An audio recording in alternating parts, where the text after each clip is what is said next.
we are looking at women's era. And where do women like you find themselves in this era? Hi, very good afternoon to one and everyone. Thank you for the wonderful introduction. And Maria, thank you for inviting me here.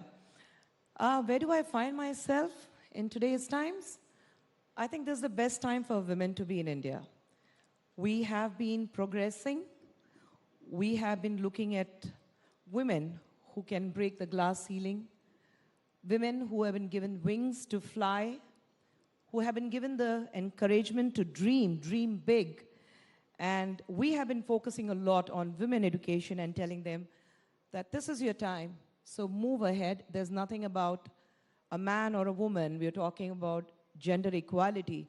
And most of the people agree to that it's important for women in today's times to follow her dreams. And how much does that have to do with social media? Because do you think women are finding more voice because of multiple platforms that they can be on and perhaps be themselves? Yes, social platform does give them the opportunity and the platform to speak their mind, but I think social media also has a section which does not allow women to speak. They try to women, actually troll them and put them and say that this is where you belong to. You're not supposed to speak your mind. So you have a section of that when we see but you have put trollers in their place. Yes, we do. I mean, there are times where there are some people who understand the language they speak, and you need to speak to them in that language because उनको दिखाना पड़ता है यार सिर्फ आप ही वो भाषा नहीं बोलते हम सब वो भाषा बोलते हैं, but we choose not to speak that language because there's something called grace and there's something called upbringing that we all have. So we don't speak that language. Recently, you had spoken about being sexually abused by your father. Why did you choose to speak today? Of course, it's for any woman to decide when she wants to talk about these issues. What made Khushboo Sundar come up with that very, very personal story at this point? It wasn't about a point. I think it's been there with me. Like I said, it stopped when I started revolting against my father, age of 15. And I think all these years, I'm 52 today. So all these years, it has been in me. And trust me, anybody who's been through kind of a sexual abuse, it remains very heavy in you. And I feel so light, I feel so comfortable that it's finally out. You don't feel that you're carrying a burden with you. And I think now is the time when we need to speak. अगर आज नहीं तो कब कब्र में लेके जाएंगे हर चीज़ अपने साथ. So I think you need to speak out. Women need to speak that what they have been through. I am late. Probably during my time, I didn't have the courage. I didn't have the support system. I didn't have the laws. I didn't have the POCSO. I didn't have NCW. I didn't have any of the kind of social support in the society what you get today. And of course, there was a lot of responsibility on me, which probably did not allow me to speak. But this is something which was within me, and I thought if I can help a lot of women to speak what they have been through, because you spread a lot of awareness, you tell people that it's okay if we have been through this kind of an abuse, because you don't have to be ashamed. You know, the problem is most of the women, they don't speak about it, because the first thing they ask is, what did you do to go through this abuse? And I think that needs to stop, because women do nothing to go through the abuse. They just abuse. They think, there are a lot of men who think that it's their birthright to abuse women. They think that it's perfectly fine to abuse women.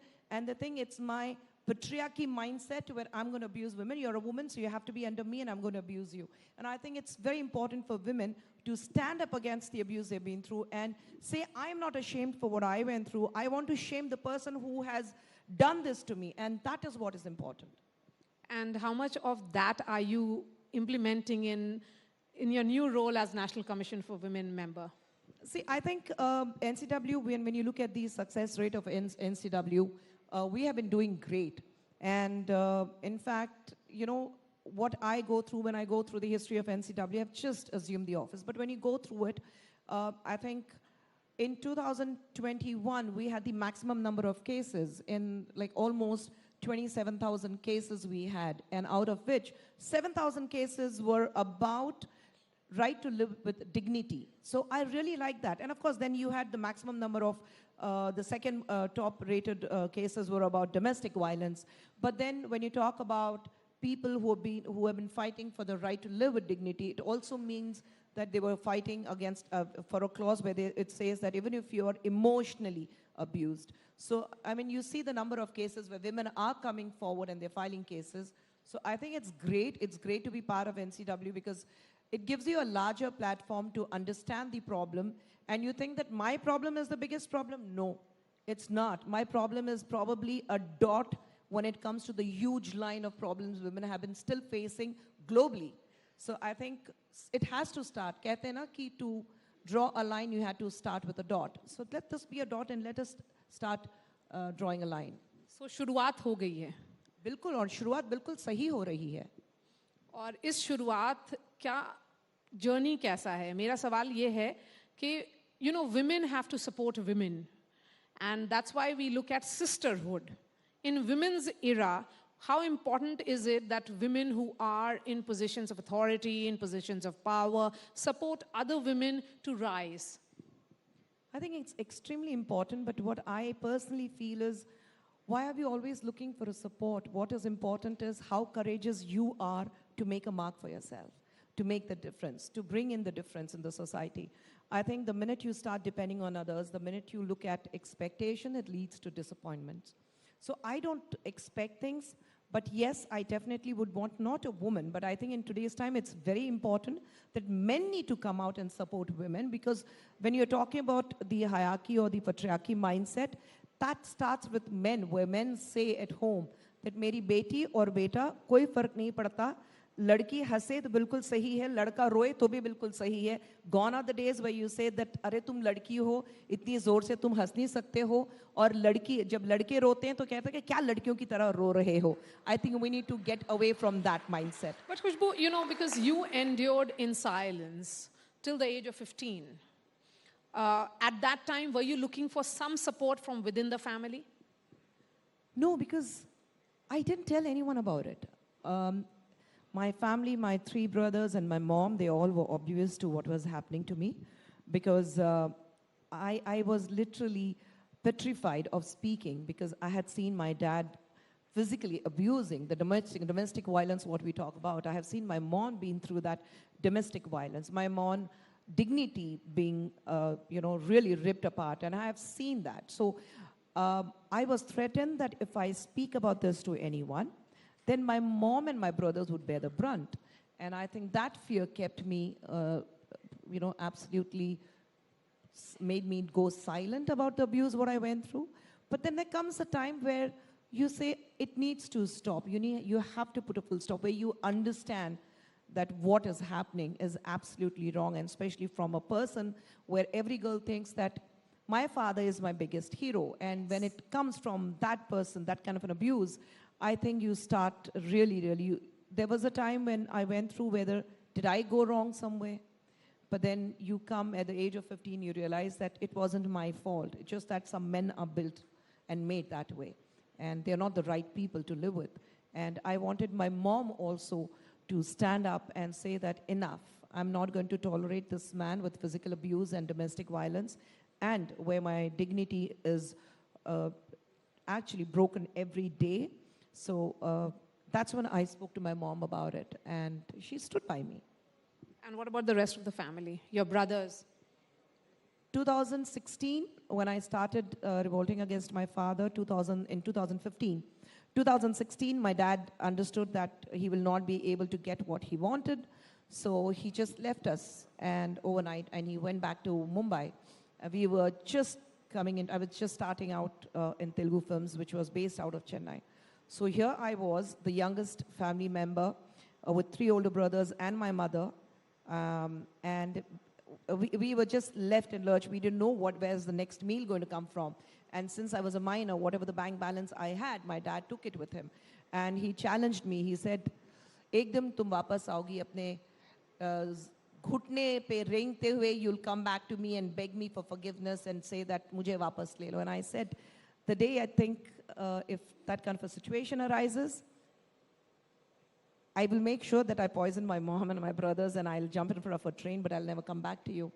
But then I think I had this resilience, I had this courage, I had my self-confidence.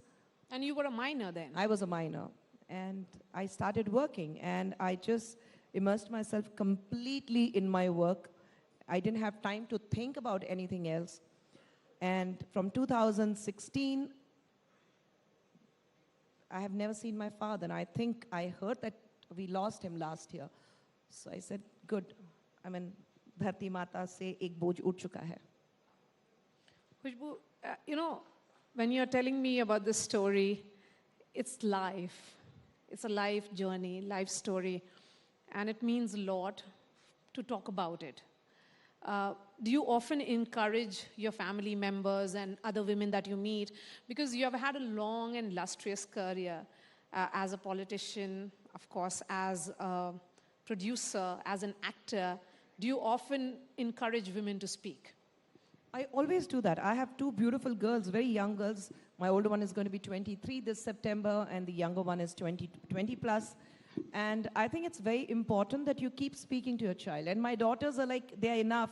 Matlab kehte na ki bahar you are a big deal, and you know people are worried and scared of you. But I become a meek cat in front of my children because my girls are so vocal. And I think one person is enough. I'm glad whenever I'm out, I'm glad that they are not around because they're enough to shred me into pieces. And they're, I mean, I speak to them. And anything right from their school days, I've been in a habit of the minute they come back home, you speak to them, what happened in school. And it's not about teaching the girl child or any child for that matter about a good touch or bad touch. I think what you need to understand is you need to strike a conversation with them, gain their confidence, and say that whatever happens, come and speak to me. Yes. And my daughters are very, very open about it, very vocal about it.